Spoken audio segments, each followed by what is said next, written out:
Magandang umaga po muli sa lahat. I will go beside this beautiful image of Our Lady of Guadalupe today. I have a special devotion. Excuse me, pardon me for sharing my story. Maybe about 5 years ago, I had an accident on this day, December 12. Bad car accident. The car was totally wrecked. But because akala ng mga tao, patay, durog kasi yung kotse, dumating yung bumbero, yung mga news, yung ambulansya, dumating, hinahanap yung patay. Sabi ko, naku, pero dahil sa, I believe, because of the protection of our mother, I was spared. That is why I began earlier, am I not your mother who will protect you, who will love you? Do not worry, she is our mother. Truly, because of this, and even way back before, I had special devotion to Our Lady of Guadalupe, and the latest one was when she protected me and guided me in that accident, that horrible accident, that car accident. Anyway, there are so many miracles attributed to Our Lady of Guadalupe. As a matter of fact, Guadalupe, Mexico is the most visited pilgrimage site. Sa dami ng tao pumupunta sa Guadalupe, Mexico, napakarami. If we get a chance to visit Guadalupe, para tayong nasa Pilipinas. Yung weather, yung mga tao, yung mga ugali, para tayong nasa Pilipinas. But anyway, I would like to focus on a few things. I do not know if you will be able to see in your screen. Alam nyo naman yung kwento, di ba? Nagpakita ang Mahal na Birhen kay Juan Diego, December 9. Piyesta ni Juan Diego, December 9. Nagpakita ang Mahal na Birhen kay Juan Diego at sinabi sa kanya, native Indian, native Mexican si Juan Diego, at sinabi sa kanya, nagpakita, sabi niya, pakisabi sa obispo magpagawa ng isang simbahan dito. Sabi niya, ako pa pinili mo, hindi nga ako marunong magsalita, no read, no write, ako pa. Diba? Sabi niya, ako bahala. Diba? Pumunta siya sa obispo, hindi siya pinaniwalaan. Tapos, ulit, nagpakita sa kanya yung Mahal na Ina the next day at sinabi, the same message.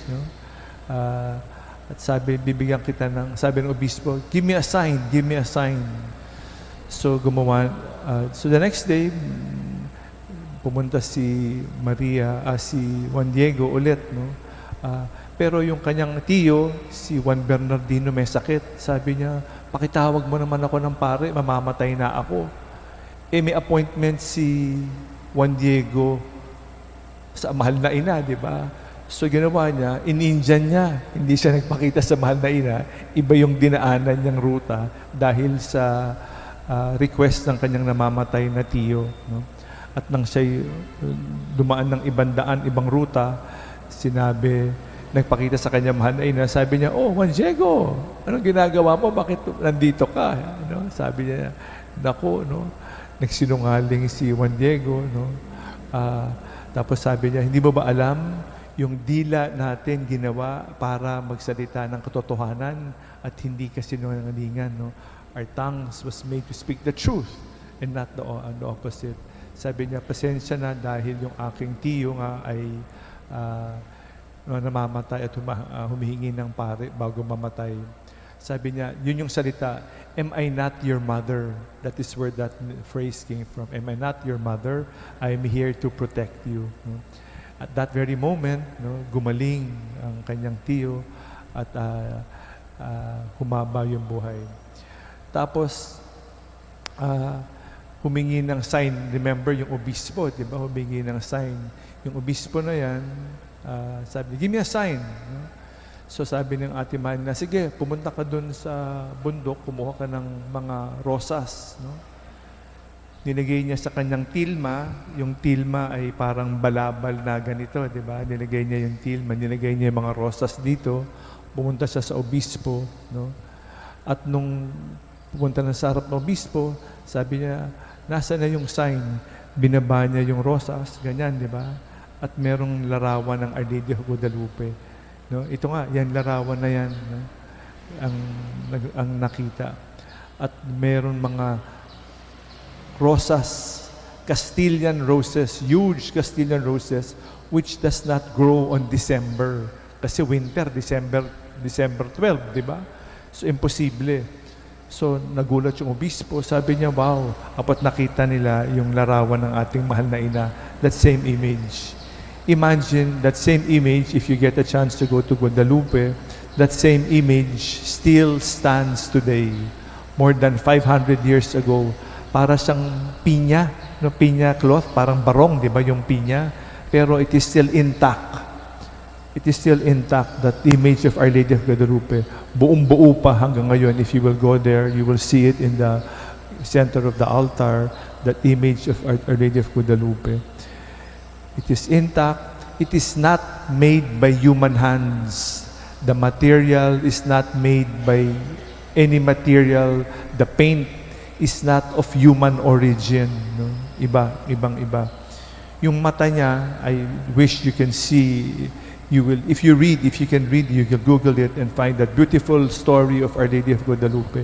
Yung mata niya, nung ini-examine ng doktor, ini-examine ng mga, ng magnifying glass, buhay. Buhay yung mata. Imagine, no? Sabi nga nung doktor, please look down. Kasi akala niya buhay ang kausap niya, no? So buhay na buhay yung mata ng... at sa kung buhay, ang reflection, kunyari, tumingin kayo sa mata ko, makita niyo sa mata ko, kayo. Kasi salamin, di ba?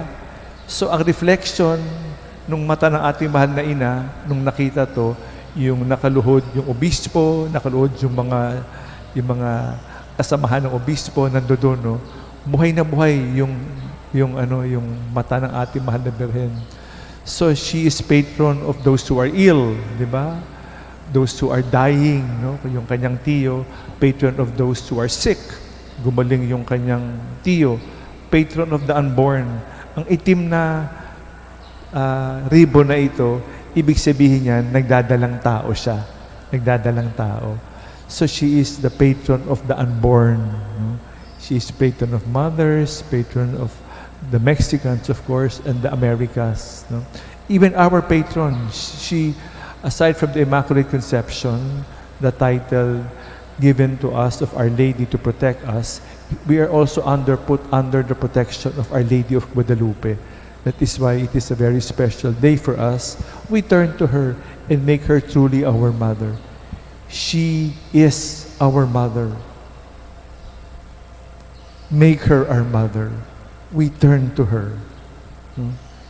She is a very, very powerful mother. Magtiwala tayo sa kanya, tutulungan niya tayo, mamamagitan siya para sa kanyang anak na si Jesus. She will intercede for us.